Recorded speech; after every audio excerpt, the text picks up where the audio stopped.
네, 성도 여러분 안녕하십니까? 코로나가 조금 이제 숫자가 줄면서 비대면 예배에서 대면 예배로 이제 가능해졌고, 그 대신에 10%까지 교회 출석이 가능하다고 합니다.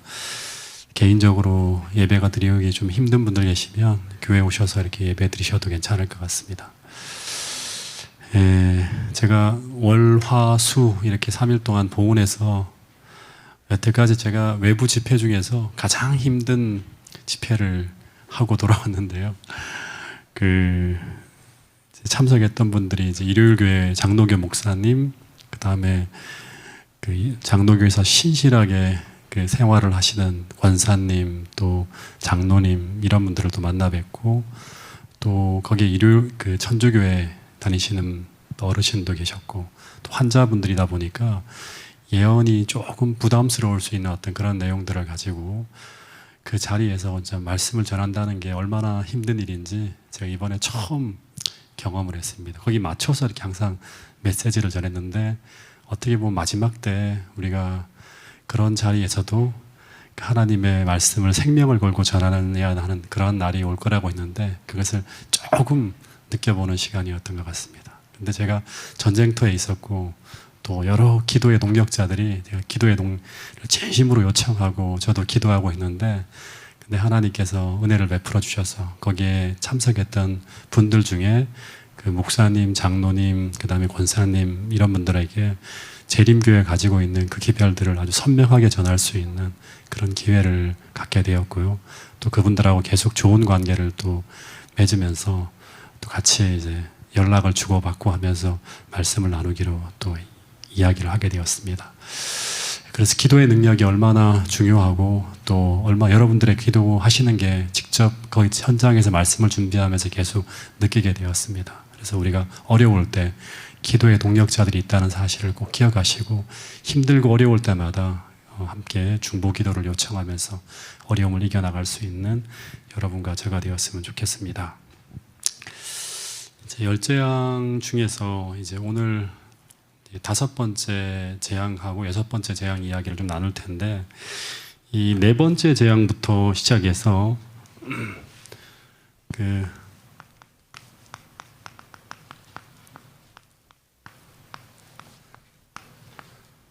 하나님은 구별을 시작하십니다.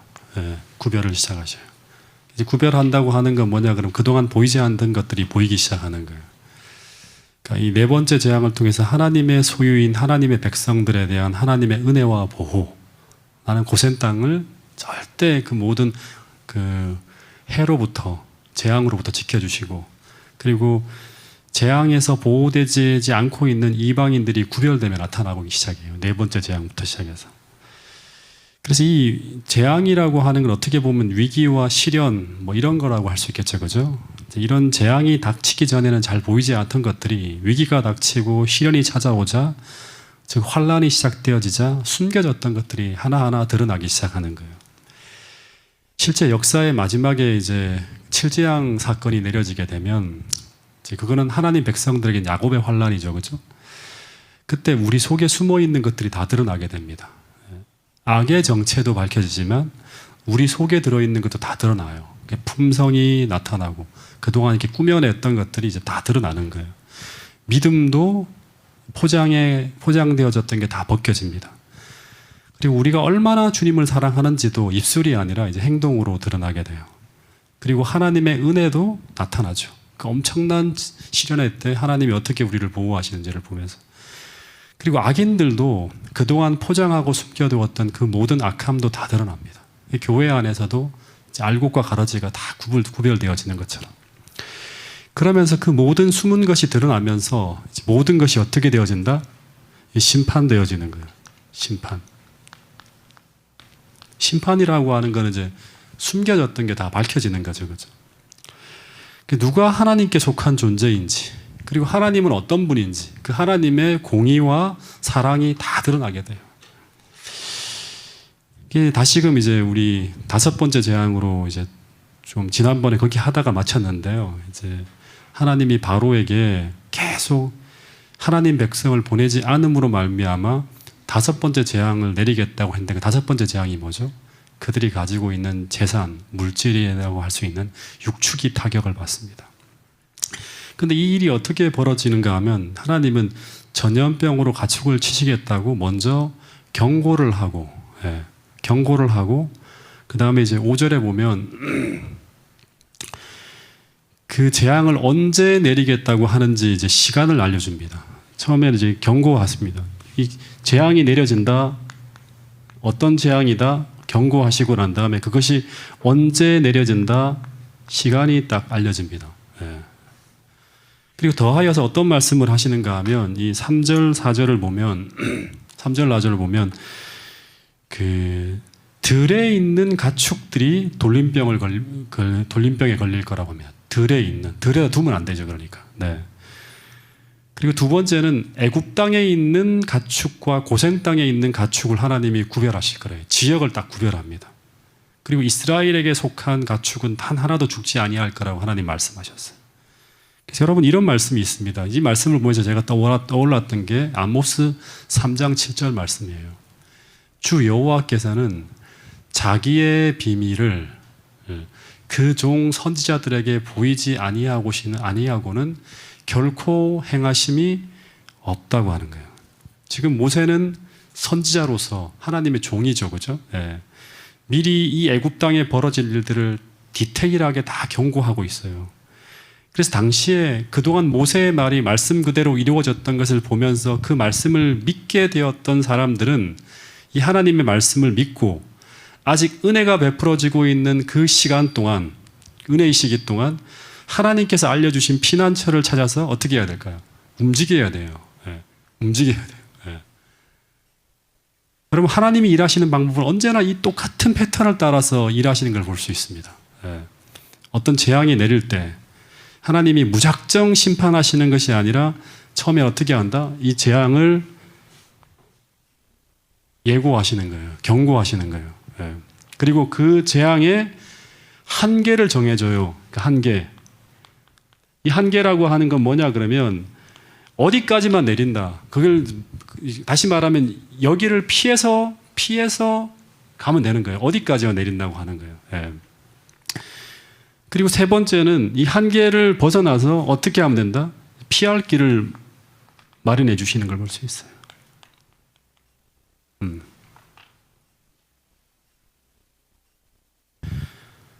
그래서 이 모세의 말을 통해 계속 쏟아지는 이 경고의 말을 어떻게 해야 돼요? 믿어야 되겠죠. 그죠?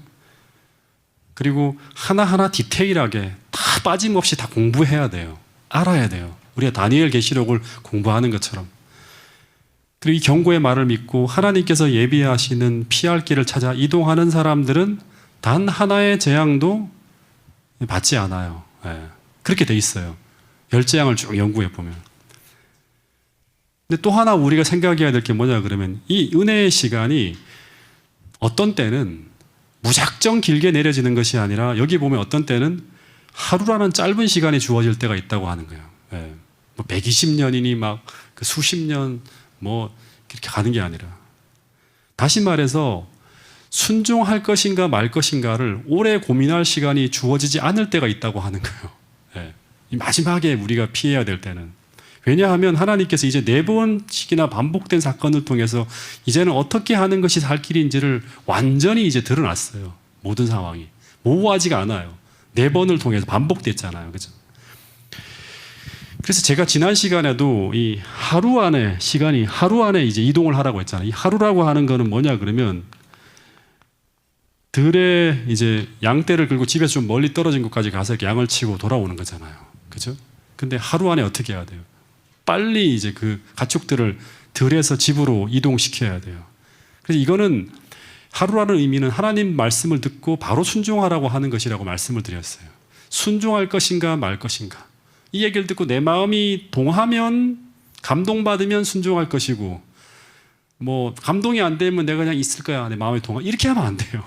이렇게 기다렸다가는 큰일 나는 거예요. 다시 말해서 내 기분이 순종하려고 하는 마음으로 바뀌면 순종하고 그런 마음이 오지 않으면 움직이지 않겠다. 이러면 이제 다 망하는 거예요. 그래서 그날에 그 결정의 시간, 선택의 시간이 찾아올 때 신속하게 우리는 움직여야 되는데 그때 살아남은 자, 즉 구원의 삶을 살아가기 위해서 오늘 우리는 어떤 삶을 준비해야 되는가 생각해야 됩니다.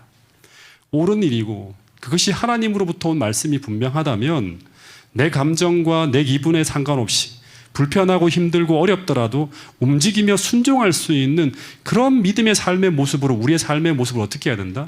바꾸고 개혁해 나가야 된다고 하는 거예요. 거기에 익숙해져야 된다고 하는 거예요. 내 감정이 힘들고 내 마음이 불편하고 해서 나는 이거 못하겠어. 그게 될 때까지 좀 기다려야겠어. 이렇게 하면 안 된다고 하는 거예요. 이 5절부터 이 말씀도 지난번 우리가 봤던 말씀인데 한 번 더 읽어볼게요. 너희는 내게 배우고 받고 듣고 본 바를 행하라. 그리하면 평강의 하나님이라고 하는 건 뭐냐면 구원이라고 할 수 있어요. 그죠? 예. 평강의 하나님이 우리와 함께 계시는 것을 경험할 수 있다. 다시 말하면 우리가 말씀을 듣고 받고 듣고 보고 본 바를 어떻게 행할 때예요. 가만히 있으면 안 돼요. 근데 이제 이 유다의 멸망의 원인 중에 하나를 예레미야는 뭐라고 하는가 하면 예레미야 6장 16절에 보면 여호와께서 이같이 말씀하시되 너희는 길에 서서 보며 옛적 길고 선한 길이 어디인지 알아보고 그리로 행하라고. 그러면 너희 심령이 어떻게 된다? 평강을 얻을 것이다. 평강의 하나님이 너희와 함께 계시는 것을 행할 때 경험할 수 있다고 하는데 계속 말하는데 그들의 대답이 뭔가 하면 우리는 그리로 행치 않겠노라 해서 내 마음이 그쪽으로 움직이지 않아. 그런 거예요. 예. 여러분 어쨌든 하나님께서 오늘 우리에게 말씀하시는 그 모든 명령들 가르침을 받고 있는 하나하나를 여러분 정말 다 생명의 길이라고 하는 것이 확인되어졌다 그러면 그리로 삶을 움직이고 변화하고 개혁하는 여러분과 제가 될 수 있기를 간절히 바라겠습니다. 거기서 하나님의 구원, 평강의 하나님이 친히 우리와 함께 하시는 그 은혜스러운 경험을 우리 모두가 꼭 하게 될 수 있기를 간절히 바라겠습니다. 네, 이제 5절부터 6절까지 좀 더 나가보겠습니다. 자, 5절부터 6절 말씀을 같이 한번 읽어보겠습니다. 시작. 여호와께서 기한을 정하여 이르시되 여호와가 내일 이 땅에서 이 일을 행하시라 하시더니 이튿날에 여호와께서 이 일을 행하시니 애굽의 모든 가축은 죽었으나 이스라엘 자손의 가축은 하나도 죽지 아니한지라. 예, 하나님께서 그 기한을 정하여서 그 말씀하신 대로 행하겠다고 하셨고 6절에 보면 그 정하신 때 그 일을 행하셨어요. 애굽 가축들이 다 죽었습니다. 근데 신기한 거는 이제 그 전에 없던 행동이 이제 바로가 해요.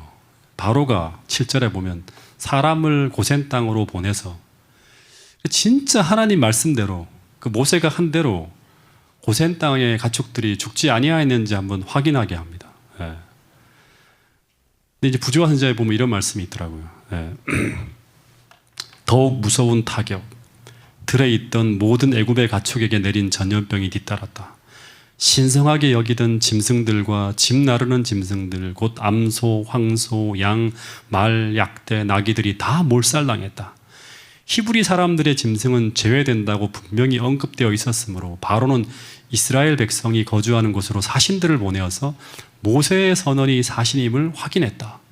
이스라엘 생축은 하나도 죽지 아니하였다. 그러나 왕은 여전히 완고하였다.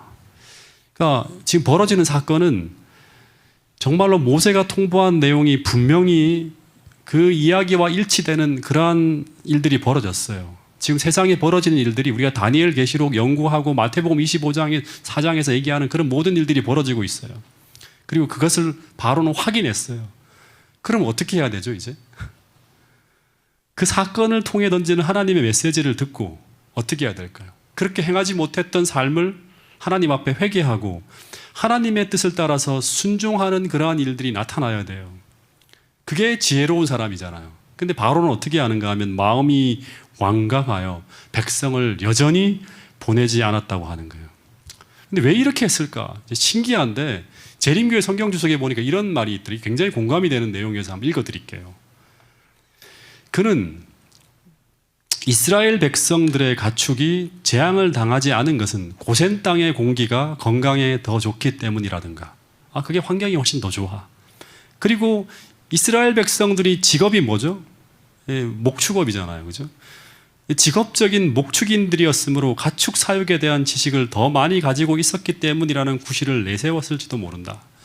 완고한 마음은 항상 자기가 믿기로 선택한 것들에 대한 구실들을 찾아낸다 하고 하는 거예요. 그래서 여러분, 우리는 우리가 믿고 싶어 하는 대로 믿으려 하는 경향이 있어요. 재림교회 가지고 있는 진리 중에 가장 선명한 진리 중에 하나가 뭐냐 그러면, 제가 이제 사람들을 가르쳐 보니까 안식일 진리예요. 안식일 진리.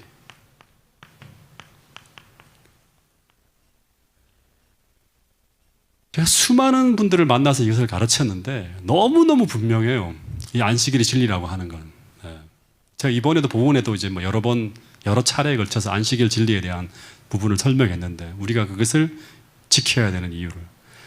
근데 제가 아무리 객관적인 증거 100가지를 가지고 설명해도 어떤 사람들은 단 한 가지, 그러니까 골로새서 2장 16절 보면, 그러므로 먹고 마시는 것과 절기나 월삭이나 안식일을 인하여 누구든지 너희를 편론하지 못하게 하라는 이 한 구절을 딱 보는 순간 이걸 가지고 꼼짝도 하지 않는 분들을 본 적이 있어요. 아무리 이 구절이 절기 안식일이고 제7일 안식일이 아니라고 말을 해도 들으려 하지 않아요. 근데 저도 마찬가지였어요. 제가 이 교회를 다니기 전에, 하나님을 믿기 전에, 제가 하나님을 믿지 않으려고 딱 마음에 작정을 하고 하나님을 거부하고 있을 때는 아무리 하나님의 살아계심을 증거하는 논리적인 이야기를 뭐 여러 사람들이, 목사님까지 저한테 하더라도 제가 과학에서 이야기하는 성경에 반대되는 이야기만 딱 들으려고 하고 믿으려고 하지, 그 사실을 객관적으로 검토해 보려고 하지 않아요. 왜냐하면 나는 이미 마음에 하나님을 거부하기로 딱 마음에 정했기 때문에. 중요한 것은 내가 하나님을 거부하는 마음이 있으면 바로처럼 아무리 진리가 선명하게 드러나고 모든 사실이 하나님의 존재하심을 증명하고 있고 모든 사건이 그 하나님이 이 모든 것이 일어나도록 만들었다고 하는 것을 보여주어도 우리는 그 모든 사실에 어떻게 한다? 눈을 감고 다른 증거들을 찾게 되고, 그리고 그때마다 사단은 바로가 원하는 것을 던져줘요. 이렇게. 그리고 바로가 그것에 미역되게 만들 수 있다고 하는 거예요. 그 한 가지 딱 보면 아 그렇지 이렇게. 100가지를 보더라도.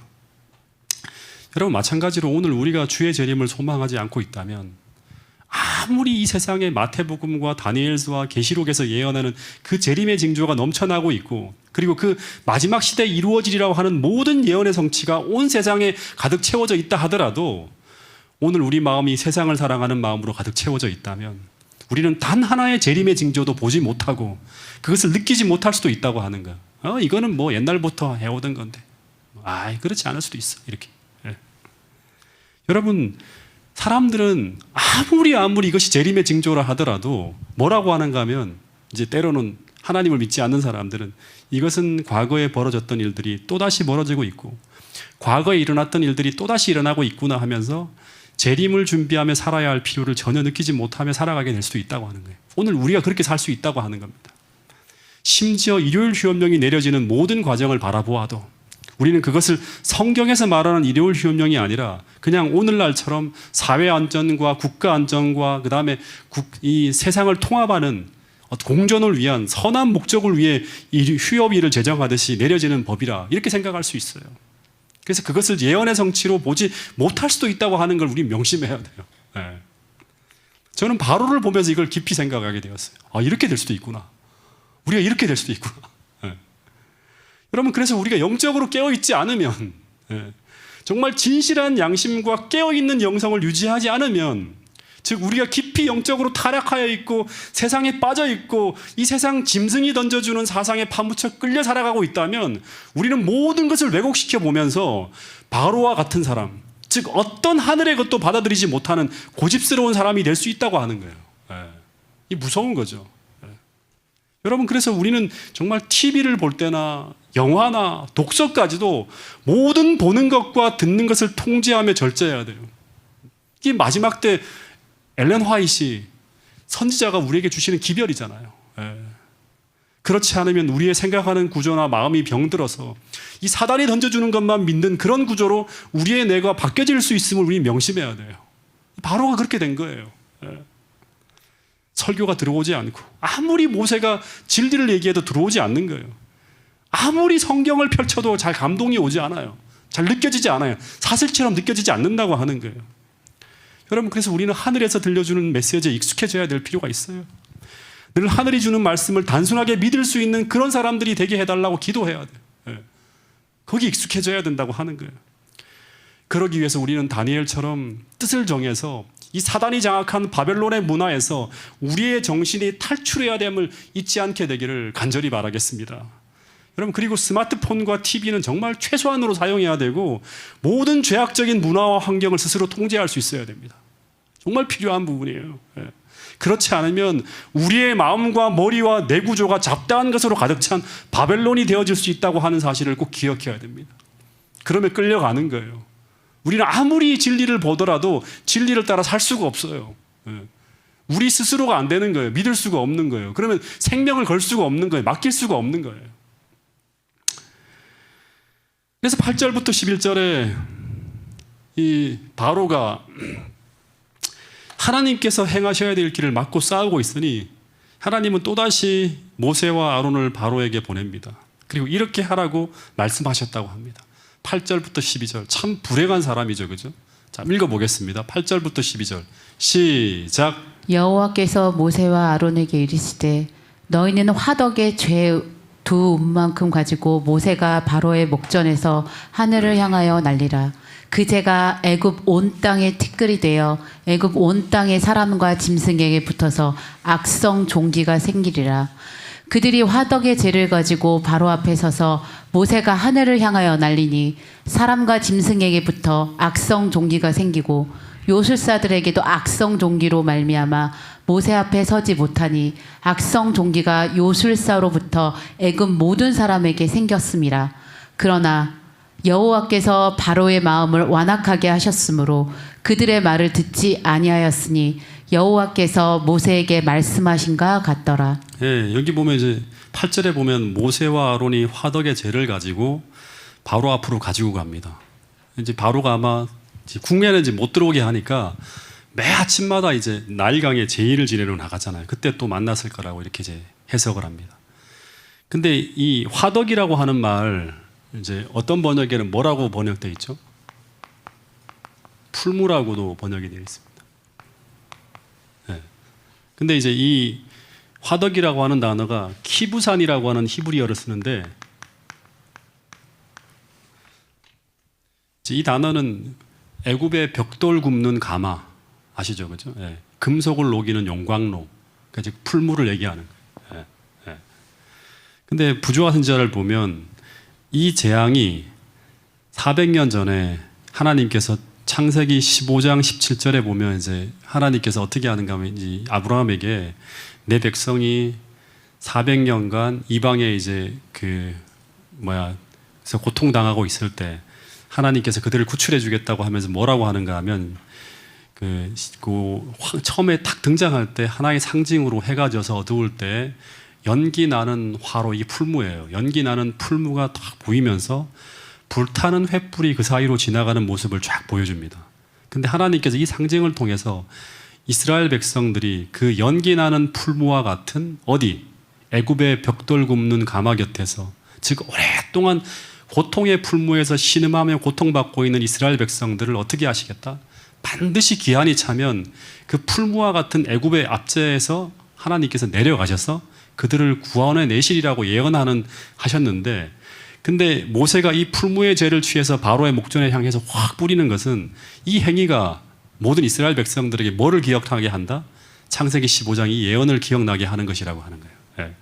풀무라고 하는 것은 이게 뭐를 의미하죠? 풀무라고 하는 것은 이스라엘 백성들의 고난을 상징하는 거예요. 고난. 예.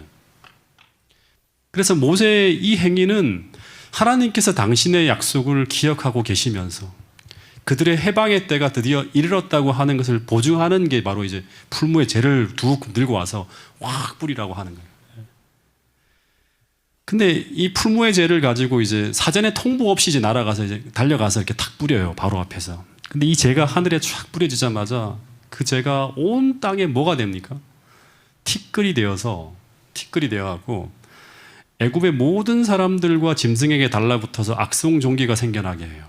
이 악성 종기라고 하는 단어가 이제 원어로 보면 이게 이제 농양, 어떤 번역에는 농양 이제 이렇게 이제 그 번역이 되는데 물집이 생기는 거예요. 이게. 물집이 생기는 피부병 같은 거. 근데 이 또 다른 주석을 보니까 조금 더 구체적으로 이게 어떤 형태인지를 설명하는 게 이 종기의 원어가 세힌이라고 하는 이제 히브리어를 썼는데 이 세힌이라고 하는 거는 이제 그 불에 탄다, 뜨거워진다, 끓는다라는 뜻을 가진 쇠한이라고 하는 것에서 이제 이 단어에서 유래했다고 합니다. 그래서 이 악성 종기는 고열과 더불어서 막 열이 펄펄 나는 거예요. 막 열이 나고 그리고 피부에 농양을 만들어내는 피부병이라고 합니다. 열도 나고 그다음에 막 고통스럽게 막 사람이 막 이제 힘들어지는 거예요. 피부병이 지금 온 천지에 염증이 생기면서 그렇게 변하는 거예요. 그래서 재림교회 성경 주석을 보면 이 병을 천연두 또는 문둥병과 유사한 피부병이었을 것이라고 생각한다고 적어놨어요. 정확하게 모르지만 이 6번째 재앙으로 이제 처음에는 5번째에서는 재산을 쳤죠. 물질을. 근데 말을 안 들이 그 다음 어디로 가는 거예요. 이제 사람의 신체를 타격하면서 생명까지 위협하는 재앙으로 점점 재앙이 무서워지고 있는 거예요.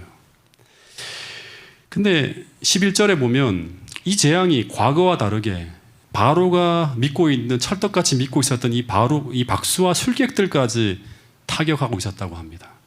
그래서 요술사들도 악성 종기로 말미암아 모세 앞에 서지 못하니 이 악성 종기가 요술사들로부터 애굽의 모든 사람에게까지 생겼다고 하는 말이 나옵니다. 그러니까 이전까지는 이적이 행해질 때마다 그 옆에 계속 누가 붙어 있었는가 하면 이 박수와 술객들이 바로와 함께 참석해서 이제 이적을 행할 때마다 걱정하지 마세요. 예. 하면서 왕에게 격려하고 왕에게 용기를 주는 거예요. 끝까지 버티세요. 우리 이길 수 있습니다. 반드시 우리가 퇴치에게 사겠습니다. 이렇게 하는데, 근데 이번 재앙에서 누구를 이제 타격했는가 하면 이제 이 요술사들까지, 박수와 술객들까지 막 심하게 타격을 하는 거예요. 받으니까 그들이 더 이상 왕을 수행할 수가 없어갖고 이 박수와 술객들이 왕의 곁에서 사라집니다. 근데 부조화 선지자에 보면 이런 글이 있습니다.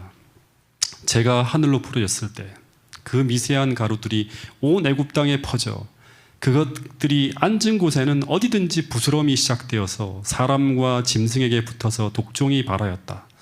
사제와 술객들은 그때까지 바로를 격려하며 완고하게 하였으나 바로를 격려해주고 계속 힘을 해주던 사람이 뭐예요? 그 옆에 있는 이 박수와 술객들이에요. 이제는 그들에게까지 미치는 재앙이 왔다. 지긋지긋한 고통스러운 질병에 걸리고 그들의 허세는 다만 저들을 멸시받게 할 뿐이었기 때문에 그들은 더 이상 이스라엘의 하나님과 싸울 능력이 없었다. 술객들이 자신의 몸도 보호할 수 없는 것을 볼 때 전 국민들은 그들을 믿는 것이 어리석음을 보게 되었다. 부조화 선지자 267페이지에 있는 말씀이에요. 그래서 여기서 하나님은 이제 사단의 모든 활동 매체를 완전히 다 끊어버리는 거예요. 그래서 하나님을 반대하면서 바로에게 붙어서 악을 격려하며 그 방향으로 나갈 것을 격려하려던 모든 자들이 하나님의 진노를 받고 무너지고 하나님의 곁을 바로의 곁을 다 떠나가게 만드는 거예요. 그렇게 하던 자들이 다 심판받는 거죠. 그래서 재앙이 지속되면 될수록 어떻게 된다? 점점 더 모든 것이 선명해지는 거예요. 모호한 것이 다 이제 드러나는 거예요. 모든 것들이. 그래서 교회 증언 1권 292페이지 보면 이런 말씀이 있어요. 읽어볼까요? 이거는 시작. 믿을 만한 마음만 있었으면 하나님을 믿을 수 있는 충분한 증거가 그에게 주어졌다. 네, 교회 증언 1권 292페이지에 있는 말씀인데 믿을 만한 마음만 있으면 태도만 바꾸면 그죠? 딱 하나의 생각에는 시선만 바꾸면 하나님을 믿을 수 있는 충분한 증거가 그에게 주어졌을 거라고 하는 거예요. 오늘 우리도 마찬가지죠. 우리가 진실하고 깨끗하고 선한 양심을 가지고 하나님을 찾고 있다면 온 세상에 하나님이 존재하고 계시고 하나님께서 지금 이 모든 역사를 다스리고 계시다고 하는 것을 믿을 만한 충분한 증거가 세상에 넘쳐나고 있다고 하는 거예요. 근데 이것을 못 보는 거예요. 믿는 마음이 없기 때문에 계속 미혹되어 있는 거예요. 그러니까 우리가 깨끗하고 진실한 양심을 가지고 하나님을 추구하는 삶의 자세는 너무너무 중요하다고 하는 거예요. 우리는 어두울 수 있고 밝을 수 있어요. 우리가 어떤 마음을 가지고 살아가고 있는가에 따라서. 근데 12절에 보면 바로는 그들의 말을 듣지 아니하였다고 합니다. 그래서 13절부터 18절 또다시 바로 앞에 서서 이런 말을 하라는 지시를 받게 되는데, 근데 이제 참 무서운 게 뭐냐 그러면 이제부터 나오는 재앙은요 달라요. 훨씬 더 무서운 재앙이 바로에게 내려질 것을 경고하고 있어요. 이 재앙을 가지고 18절에 보면 뭐라고 하는가 하면 애굽 나라가 세워진 그날로부터 지금까지 그와 같은 일이 없었던 그런 재앙이라고 표현하고 있어요. 자, 이 18절의 말씀을 우리 제자훈련팀 또 다니엘서를 열심히 읽었던 사람, 이게 어디에 나오는 말이죠? 애굽 나라가 세워진 날부터 지금까지 그와 같은 일이 없었더라. 어디에 나오는 단어예요? 다니엘서 12장 1절에 보면 주님이 오시기 전에 세상에 재앙이 벌어지는데 그 재앙은 어떤 재앙이다? 개국 이래로 없던 재앙. 개국 이래로 없던 재앙. 그 재앙이 주님이 오시기 직전에 세상에 벌어진다고 하는 야곱의 환란이라고 하죠. 그만큼 이게 참 어떻게 보면 이 다음부터 내려지는 재앙은 바로야 너 감당할 수 없을 거야. 이렇게 경고하고 있는 거예요. 그러니까 빨리 어떻게 하라? 순복하라고 하는 거죠. 13절에 보면 계속 모세가 전하는 기별을 들어보면 매번 전과 똑같은 말로 동일한 기별이 반복돼요. 이게 뭐예요? 여호와께서 모세에게 이르시되 아침에 일찍 일어나 바로에게 서서 그에게 이르되 히브리 사람의 하나님 여호와의 말씀에 내 백성을 어떻게 하라? 보내라. 이 얘기가 계속 반복되는 거예요. 그들이 나를 섬겨야 된다. 보내라고 하는 거예요. 재앙의 내용만 달라지지 계속 똑같은 말만 다 반복되는 거예요. 그래서 이 재앙이 내려지는 이유는 뭐다? 단 하나 때문이라고 하는 거예요. 단 하나. 이 하나만 해결되면 모든 문제는 끝나는 거예요. 이 하나만 해결되면 우리의 고집스러운 마음, 하나님의 뜻에 반대하는 마음, 하나님대로 살고자 하지 않는 이 마음, 이것 때문에 모든 어려움이 닥쳐오고 있는 거예요. 문제가 꼬이고 해결이 안 되는 거예요. 바로에게 수많은 복잡한 문제들이 계속 터져 나오지만 그 문제를 해결하는 방법은 하나다. 바로 뭐다? 하나님께 굴복하고 하나님께 굴복하는 거예요. 하나님께 굴복하고 그리고 어떻게 하라? 진심으로 주님께로 돌아가라고 하는 거예요.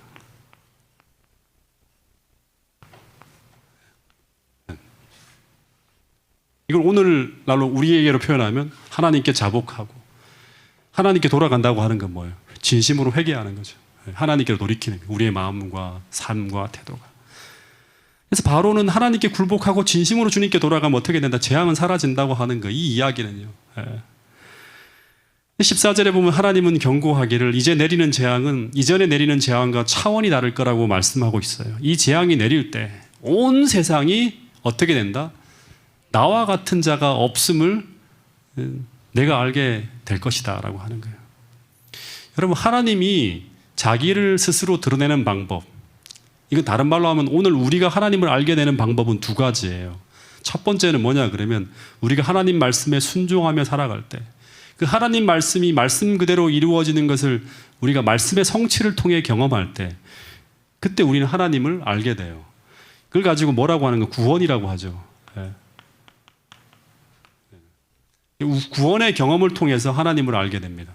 다시 말하면 하나님 말씀에 순종하며 살아갈 때 그 하나님 말씀이 말씀 그대로 이루어지는 말씀의 성취를 경험함을 통해서 구원의 경험을 통해 우리는 하나님을 알게 돼요.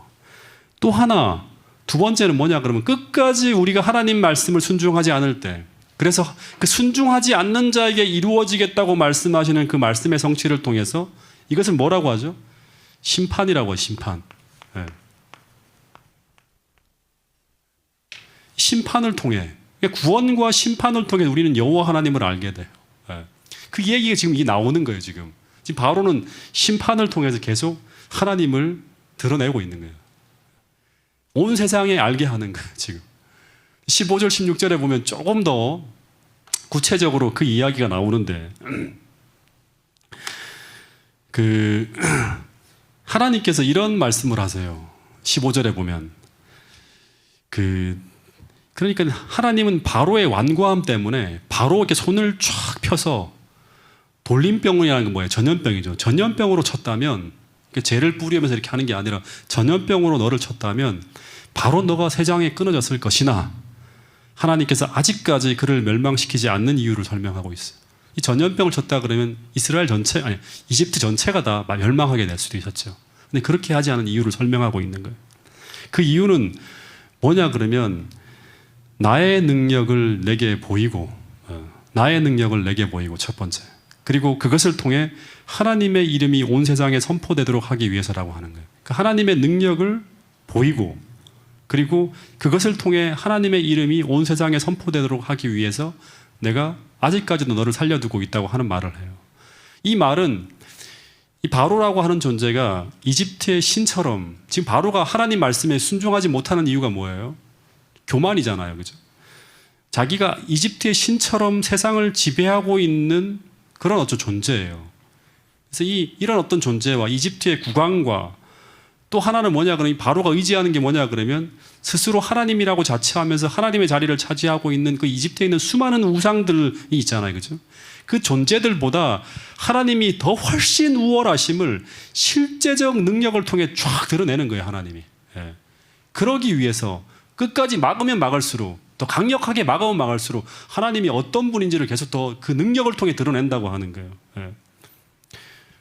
하나님이 만주의 주이고 만왕의 왕이심을 드러내게 하기 위해서 그렇게 하신다고 하는 거예요.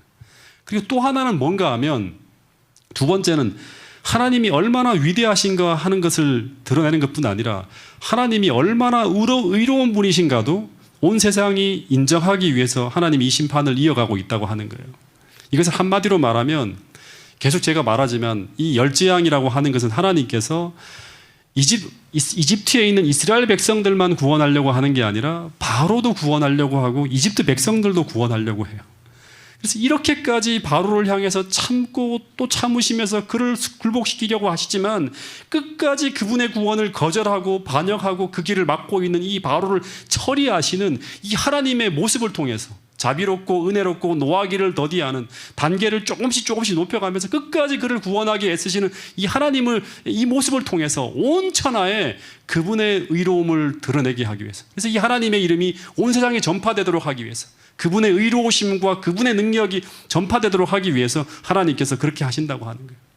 이 말은요, 하나님은 바로와 이집트 민족도 이스라엘 백성들만큼 사랑하셨다고 하는 것을 보여주는 거예요. 그래서 바로의 악함이 드러나면 드러날수록 하나님의 사랑과 하나님의 의로움이 더 찬란하게 빛나는 거예요. 유다의 악함과 이스라엘 백성들의 악함이 드러나면 드러날수록 그들을 사랑하시는 예수님의 모습이 신약에서 더 선명하게 드러났던 것과 똑같은 모습이에요. 근데 이 이집트라는 나라가 조그만 나라가 아니잖아요. 그죠? 고대 근동의 가장 강한 나라인 이 애굽에서 벌어지는 이 사건은요, 출애굽 전후에 온 세상에 알려집니다. 온 세상에 알려져요. 네. 하나님이 어떤 분인지가 다 드러나게 돼요. 온 천하에 전파되게 하기 위해서 하나님께서 이렇게 하신다고 하는 거예요. 근데 17절, 18절에 보면 이제 최후의 경고의 기별이 전해집니다. 내가 여전히 내 백성 앞에 교만하여 그들을 보내지 아니하느냐. 내일 이맘때가 되면 내가 무거운 우박을 내리리니 애굽 나라가 세워진 그날로부터 지금까지 그와 같은 일이 없었던 그런 일이 벌어질 거라고 하는 거예요. 근데 17절 이 말씀은요, 우리 다 같이 한번 좀 주목해서 봅시다. 여전히 내 백성 앞에 교만하여 그들을 내가 보내지 아니하느냐. 내가 아직도 여전히 내 백성 앞에서 교만하여 그들을 보내지 않느냐. 이렇게 내가 너를 구원하려고 하는데, 이제 앞으로 너 이렇게 하면 이렇게 이런 일이 벌어지는데 왜 여전히 내 백성 앞에서 너 교만하게 끝까지 내 앞에 굴복하지 않고 멸망을 자처하냐, 이렇게 말하고 있는 거예요. 이 말씀은 아직도 바로에게는 하나님과 협력할 것인가 말 것인가를 스스로 결정할 기회가 있다고 하는 거예요. 그 말씀을 하고 있는 거예요. 근데 아직도 내 백성 앞에 교만하여 그들을 버리지 않겠냐, 이런 말씀을 하고 있는 거예요. 근데 만일 하나님의 이 제안을 또 거부하면 내일 애굽 나라가 세워진 그날부터 지금까지 벌어진 적이 없는 일이 벌어지게 될 것이라고 하는 무서운 경고가 바래지는 거예요. 내가 아직도 교만하여 하나님의 뜻을 거부하고 버티고 있느냐. 이게 무슨 말이에요? 제발 받지 말라고 하는 거예요. 여러분, 셋째 천사의 기별이 뭐예요? 짐승과 구의 의상에게 경배하고 그 표를 받으면 어떻게 된다? 밤낮 쉬지 못하고 하나님의 진노의 포도주를 받게 된다고 하는 이 말이 뭐예요? 제발 그 길을 선택하지 말라고 하는 거죠. 하나님을 두려워하고 그에게 영광을 돌리라고 하는 거예요. 끝까지 하나님은 지금 우리에게 계속 하나님의 자비의 경고의 기회를 던지고 있는데 그 길을 끝까지 고집하는 자에게 이 경고의 기회를 말씀하시는 가운데 하나님의 사랑을 우리가 봐야 돼요. 우리에게 돌아오라고 말씀하시는. 내가 아직도 여전히 교만하여 하나님의 뜻을 거부하며 버티고 있느냐? 아직도 하나님의 뜻에 굴복하지 않고 그대로 살 것인가? 이제는 포기하고 돌아오라고. 제발 그 길을 돌이키라고. 하나님께 굴복하고 하나님의 뜻에 협력하는 삶을 살라고 호소하시는 이 말씀이 어쩌면 이 안식일 아직도 하나님 앞에 돌이키지 않고 버티고 있는 오늘 저와 여러분들에게도 적용되어질 수 있는 말씀임을 우리 모두가 기억할 수 있게 되기를 간절히 바라겠습니다. 여러분, 이 길이 어떻게 보면 이 길을 고집하는 이 길은 끝없는 불안과 두려움 속에 평안을 잃고 살아갈 수밖에 없는 그런 길이에요. 바로가 평안과 안정과 구원을 얻는 비결은 뭔가 하면 돌아가는 거예요. 바로는 지금 얼마나 무서운지 몰라요. 하지만 그 교만 때문에 끝까지 버티고 있는 거예요. 하나님은 회개하고 돌아오라고. 제발 회개하고 구원을 얻으라고. 그러면 이 모든 것이 다 끝나고 평안으로 돌아갈 수 있다고 호소하고 있는 거예요. 여러분, 이사야서 55장 7절 이런 말씀이 있습니다. 악인은 그의 길을, 불의한 자는 그의 생각을 버리고 여호와께로 돌아오라. 그리하면 그가 긍휼히 여기시리라. 이게 하나님의 마음이에요. 우리 하나님께로 돌아오라. 그가 너그럽게 용서하시리라. 호세아 14장 1절 이스라엘아 내 하나님 여호와께로 돌아오라. 내가 불의함으로 말미암아 엎드렸느니라. 여러분, 바로에게 하시는 이 말씀과 이스라엘 백성들에게 하시는 말씀이 똑같죠. 똑같이 불의하게 하나님 앞에 돌아오지 않고 회개하지 않는 그 이스라엘 백성들을 향한 그 모습과 바로를 구원하기 위한 하나님의 애수하시는 음성이 똑같이 이 출애굽기의 이야기를 통해 들려오고 있습니다. 여러분, 이 안식일 다시 한번 우리의 이 말씀을 통해 우리에게 들려주신 하나님의 구원의 기회를 듣고 우리 모두가 참되게 하나님 앞에 돌아가고 참되게 하나님의 뜻에 맞추어서 우리 모두가 살기로 결심할 수 있는, 그래서 그 하나님이 주시는 평안 속에서 하나님이 도와주시는 은혜 가운데 모든 것이 해결되어짐을 경험하는 그런 축복의 안식일이 될 수 있도록 우리 모두가 하나님께 진심으로 돌아가는 여러분과 제가 될 수 있기를 간절히 바라면서 오늘 말씀을 줄이도록 하겠습니다.